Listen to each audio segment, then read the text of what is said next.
Hey there, glad you could make it today. So today we are going to be talking, as we often do, we're going to be talking about job search and promotions. And I've been talking to a lot of you that are afraid or concerned.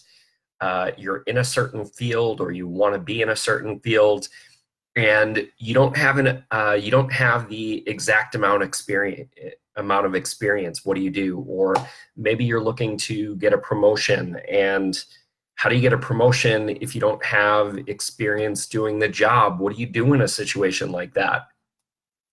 So ironically, and as many of you know, one of the things that I encourage you to do is learn how to be an expert networker.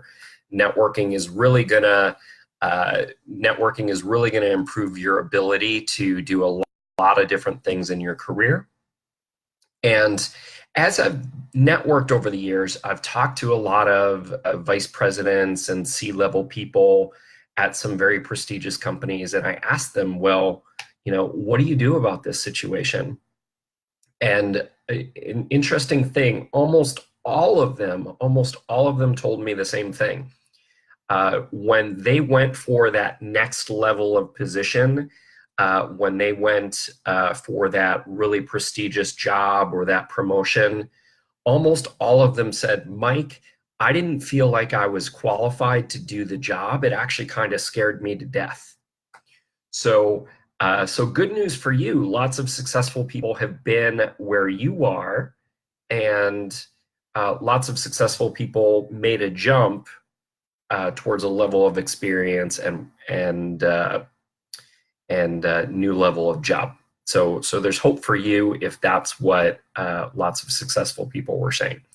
So what do you do about that? So I'm going to be doing a series of videos where we tackle this topic in more detail.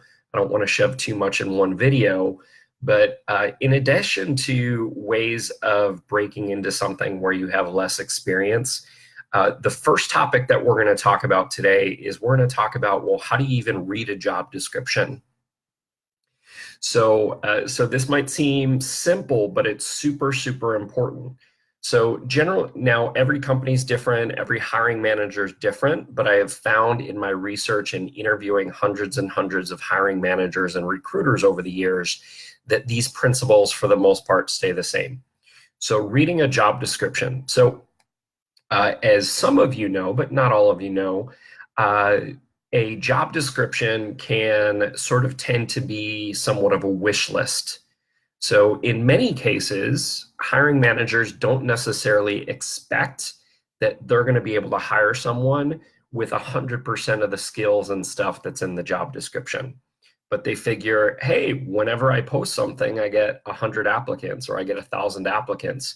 So let me put everything in the job description that I might potentially want, and maybe I'll get lucky and I'll get it, or let me see the different things that I get. So that's the mentality or the mindset from the hiring manager and often the recruiter's perspective. So knowing that, the way you read a job description is, well, if you think you can make an argument, if you think you can make an argument that you have 80% or more, 80% or more of what they're looking for in the job description, chances are you can at least be competitive. So 80% or more in the job description, and chances are you can at least be competitive. Now, this doesn't mean that if you're doing outdated job techniques, like if you're doing all of your applications online or you're only connecting through recruiters, that doesn't guarantee that you're going to get a response with 80% or more. But it means that you can be competitive if you're doing a lot of the other stuff that I teach, and networking and finding ways to get to the hiring manager and stuff like that. So for those of you joining a little bit late, we're talking about, well, how do you read a job description? How do you figure out if you can potentially be competitive for something? So if you missed that part of the video, please go back and watch that. So in addition to 80%, Now, I never want to discourage anyone that's extremely motivated.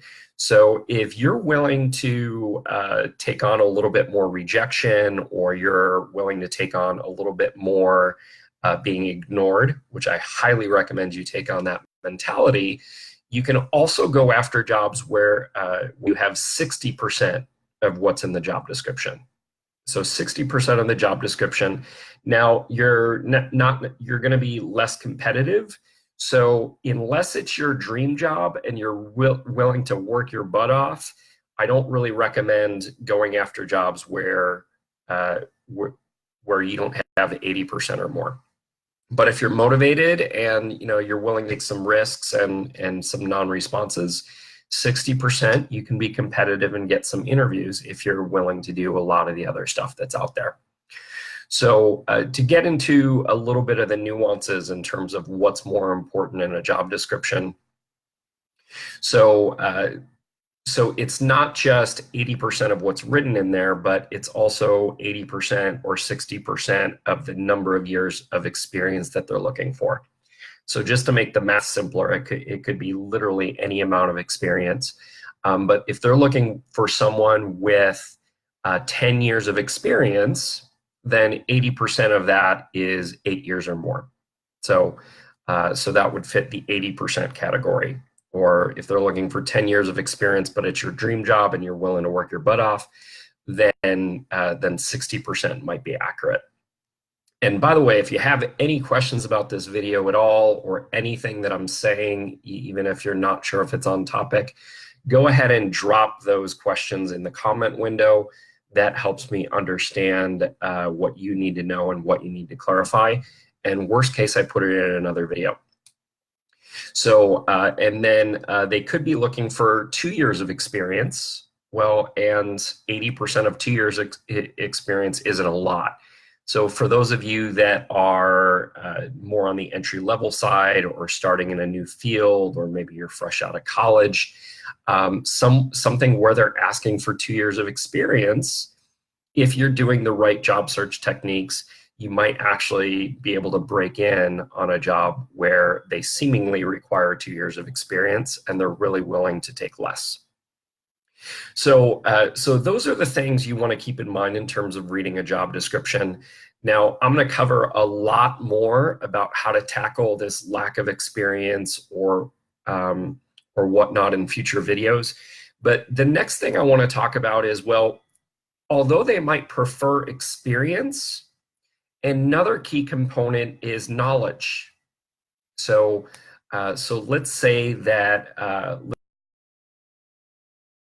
you're looking to break into a marketing position, but you don't necessarily have any marketing experience. Could be working in a doctor's office, could be bartending, could be consulting. So one way to minimize the requirements that they're looking for is portraying that you have the knowledge. So those of you that are really good researchers, or those of you that love talking to people, either one of these strategies can potentially be really good for you. You just need to be willing to put in a little bit more work if technically you don't have the experience. So for those of you that are a little bit more introverted, or the researcher type, well, if you want to break into marketing in a certain industry, then you need to be jumping on the internet and spending a couple hours a week becoming familiar with the industry, becoming familiar with the products, becoming familiar with what the marketing terminology out there is, so that when you're putting forth your application, when you're putting forth your resume, once you get to the interview process, you're going to know the right lingo, and you're going to use you're going to be able to talk intelligently about your industry or marketing or whatever field you're applying for, bartending.